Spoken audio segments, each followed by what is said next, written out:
Hey everybody, today we're going to be talking about pencil poppers. So the first thing I want to talk about with pencil is what they are and what they do. A pencil is a top water plug made from wood, plastic, really anything, and they cast very well through the wind, work in rough conditions very well, and I fish them a lot.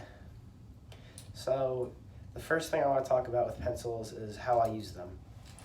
So when I'm using a pencil, I'm always trying to get it out as far as I can. Cast out, end of your cast, and you want to start working this in. And when I'm working these, I'll show you guys with my rod here. Another rod. So pretend this is my 9-foot rod, a nice fishing rod. What I'm doing is when I have my pencil, imagine it's all the way out there, I just cast it. I'm working it around a speed,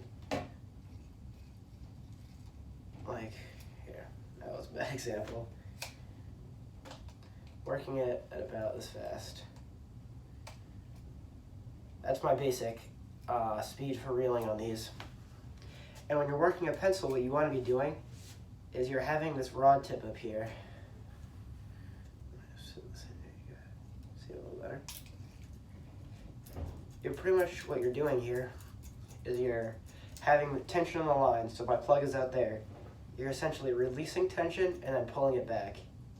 So for anybody that's new, you want to think about it when you're working that plug of like dropping it, pulling it back, dropping it, pulling it back.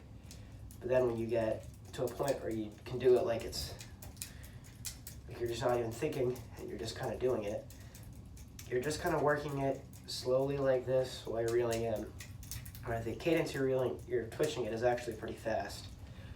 When I'm fishing a pencil, I like to have it moving somewhat fast, and I don't like to pause it. Some people will find that pausing the lure will give it the fish time to strike. I feel like with a pencil, it's so fast moving, giving it that pause kills the momentum of it, and the reason I'm using a pencil.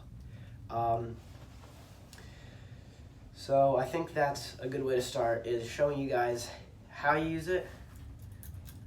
Fast cadence of the rod, medium retrieve, and just making sure you get it out as far as you can. Just some tips about pencils. They cast far. Maybe not as far as a needlefish or it's probably just a needlefish, I'd say. Needlefish cast extremely far because they're a bullet, but a pencil casts very far too because of the shape. It's almost like a bullet. So when you're using a pencil, make sure you're fishing in conditions that you need to cast far with. My favorites are like 10 to 15 miles an hour of wind straight in my face. You can get a nice 1.5-ounce pencil and you can just get it out as far as you want. You have the waves breaking over themselves. I feel like that gives it's the perfect time to get bass to come up and eat something on the surface that's walking so aggressively. Yeah. So, anything else you need to cover with pencils? I think that's probably it for pencils. They're a simple lure. They catch a ton of fish. If I had to go over colors for these like I did in my last video, you know what it is. I want a white bottom and a yellow top. I feel like the bill doesn't matter as much, nor the eye color. As long as you have white on the bottom, that's really all you need. So yeah, that's my overview for pencils. And just to show a few quick favorites. So I think if I had to go over my top 3 I have on this wall, I would do these. So this is a 24/7, I think it's a fish stick is what it's called. These are really awesome.